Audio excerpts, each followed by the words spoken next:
भैया हम भोजपुरी गायक मनीष मधुर। आज हमनी के देश में जौन दुर्घटना घटल बा, कश्मीर आतंकवादी हमला अटैक, ओमे काफी निर्दोष लोग के जान गईल बा और ई घटना काफी निंदनीय बा।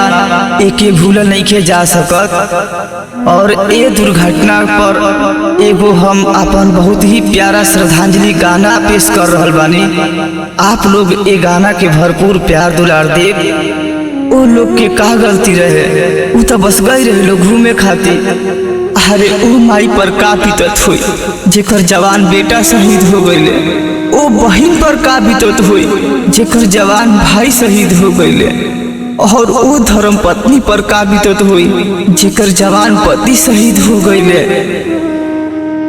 एके याद करते हुए हम अपन ई गीत समर्पित कर रहल बानी और ए गीत के भरपूर प्यार दुलार आशीर्वाद देव।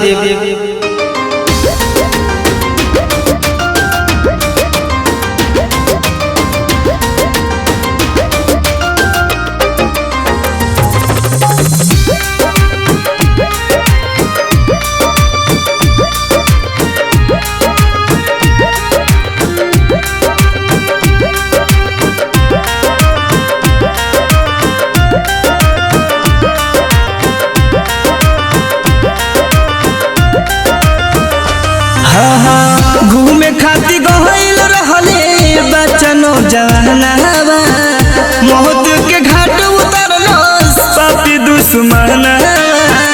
मौत के घाट उतरलस पापी दुश्मनवा। घूमे खातिर गइल रहले बचनो जवानवा, मौत के घाट उतरलस पापी दुश्मनवा। कैसे रोकी हम अपना भूले वाला नहीं के घटना जम्मू कश्मीर के। भूले वाला नहीं के घटना जम्मू कश्मीर के। भूले वाला नहीं के घटना जम्मू कश्मीर के।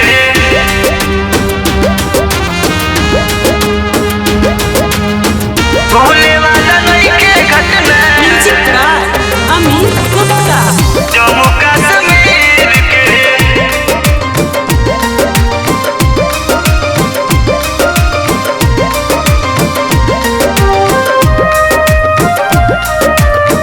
भूले वाला नहीं के घटना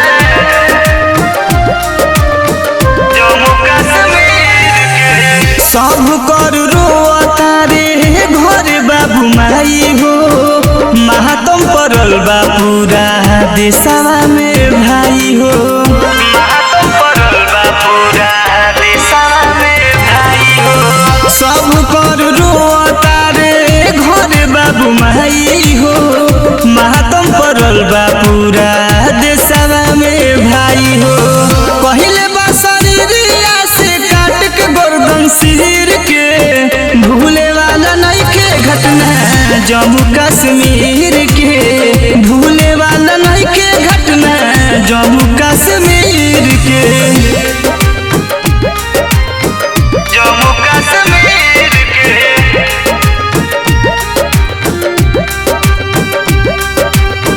भूले वाला नहीं के घटना जम्मू कश्मीर के।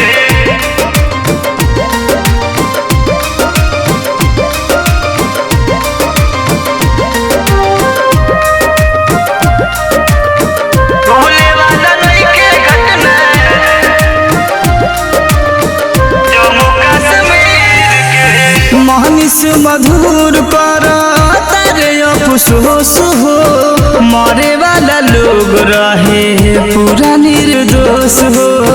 मरे वाला लोग रहे पूरा निर्दोष हो।